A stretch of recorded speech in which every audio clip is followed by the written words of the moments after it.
Hello, welcome to a Creative Expressions video. My name is Christine and in today's video we're playing with Gwen Fletcher's brand new Woodware collection, which is called Brushstrokes, and I've picked out this stamp set in particular, which is called Wild Iris, because it's got some gorgeous solid stamps in here, and there are a few other sort of silhouette-y solid ones in her collection, and a lot of them have bolder lines to them as well, so you could do this technique with quite a few of the stamps in the collection too, because they're sort of drawn in that brushstroke kind of style. I think this technique lends itself really nicely to a lot of her stamps in her collection.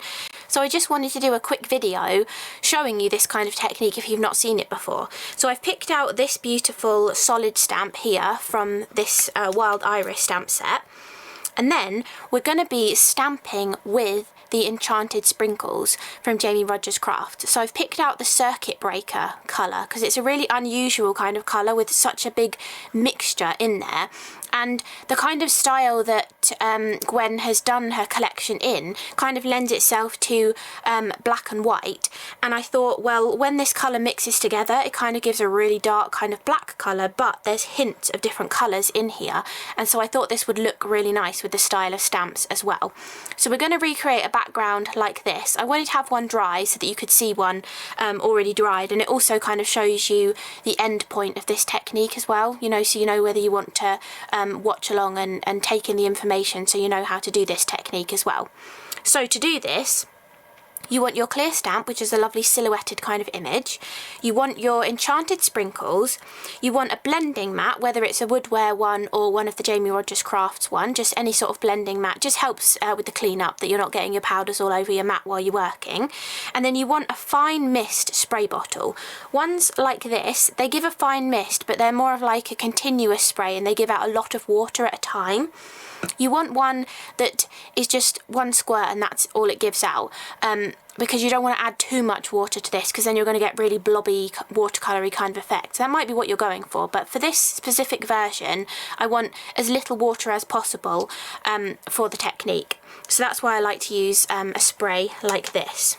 So we'll move this one out of the way, and I've got a quarter sheet of one of Jamie's Polar White Elite smooth cardstock sheets. They come in a pack of 100, which is great because I've run through so much white cardstock. It's lovely to have so much on hand. So I've got a quarter sheet of that. I'm going to take my circuit breaker and I'm going to tap it out onto the blending mat. So we're just tapping out some of this pigment. And it has mica in it as well, so they're really, really gorgeous, these Enchanted Sprinkles. Tapping it onto our mat, then taking our stamp and just pressing it into the pigment powder, and because these are photopolymer stamps, they're going to pick up the pigment powder really nice and easily because they are more of a sticky kind of material. So now we've got our stamp covered in the gorgeous Circuit Breaker powder, we can spray from a distance. So I'm going to move this out of the way so I don't get overspray on my cardstock, and we're going to take this light spray bottle and we're going to spray from far away. So I'm probably like 12 inches away from my stamp. Just do a couple of light mistings over it. So you're just sort of activating all of the powders on your stamp. I'll just clean up this water. Usually I would spray off to the side, like over my bin, but just so that you can see what I'm spraying, I've done it on screen, so you won't have to do that clear up if you spray it off to the side, like over your bin as well. And then if we bring our piece of white cardstock back in, we can now flip this over and stamp it into place. So I'm going to do one over here. You can see it's very intense. It's a beautiful way to get really intense kind of colour. Actually, from that angle up there, all you can see is black, but from my angle, I've got the blue and the orange in there as well from the Circuit Breaker. It's really pretty seeing all of those colours in there. And then we have got a little bit left on here, so now I've shown you the spraying process. I'll just spray it off to the side. So a few more sprays on there, and this is just the same application we already had. And I just want to do kind of a lighter impression.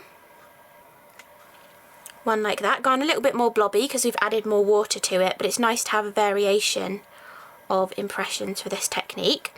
So I've got another couple there. Now I'm going to dry this off a little bit so it's not too wet when we pick up the next lot of pigment powder. And then we can press this into our powder again to get more on there. And then I'm going to spray over the bin again. And that just activates all of the powder that's on my stamp. And then we can stamp this again. Okay, that one was very watery that time rather than very pigmenty. So because this is so watery, I'm going to use it to do a couple sort of lesser kind of blooms down here. And I might actually press it back into the powder to get a bit more colour on here as well. And press that one down. Oh, that one's given a nice crisp effect. That was definitely not very wet in that area. So we're even getting a really different result to the original one that I did. I'm seeing a lot more of the colours come through on this one, which is really nice. So, I think maybe we need a little bit more powder. So we can add a bit more of that on. Again, dry this off a little bit.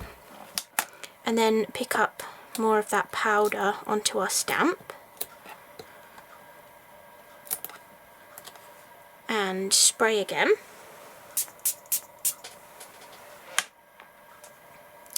And then I think we need some more in this kind of area. So we can press that down, another nice really dark impression. And then let's pick a bit more up and come back over this area. Really gorgeous. So even though we're doing the exact same technique here as the original one that I did, we're getting different results. So this is one of those techniques that it's always going to turn out different every time you create a background. I'm just going to overstamp over that one. And see, that gives a little bit more detail in that actually. Let's try that for this blobbier one here. Let's try and overstamp it and add a little bit more detail back in. Oh yeah, I like that. That's worked well. Okay, I'm happy with that. So to clean off your stamp, you know, just water, scrub it with an old toothbrush, use a baby wipe, however you normally clean your stamps will work perfectly to clean that off. And then, because we've still got some of our beautiful circuit breaker over here, I'm going to move the card out of the way because inevitably I'll spray that and it will splash onto here, although we are going to add splatter so it wouldn't matter too much. But I'm just going to add a bit more water onto there, put our card back in, get a small paintbrush and mix up some of this beautiful circuit breaker colour, and then I'm just going to splatter it.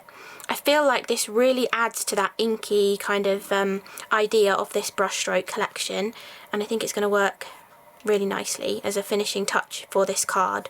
So as much or as little splatter as you like, you can add more water in and make it lighter tone, or you can keep it darker as well, but a really gorgeous different touch to this. So I'll just clean this all up and then we'll compare the two cards that I've got here. So there we have the two finished panels. This is the original one that I did that's fully dry, and we'll finish that off as a card. And then this is the one we just did. I'm not sure if you can actually tell from that angle on the camera, but this one has definitely gone a lot more of that petrol-y blue kind of colour. And this one's got a lot more of the rusty red kind of colour in here, which is really pretty. And again, just shows that even using the same products for the same technique gives you a slightly different result for your project as well, which is a really nice kind of way to kind of create multiple cards, but they're not all exactly the same. You get a little slight variation between them as you're creating them, which I think is lovely. So this is the dry one. I'm going to put this off to one side, but we'll stamp a sentiment for this one and I'll just finish it off camera. But we'll do a sentiment for this one and get this card finished. So within Gwen's collection, she's also got a gorgeous set of sentiments and verses in here too. And I think Find Peace in Nature is going to go nicely with this card. So I'm going to take another piece of white card,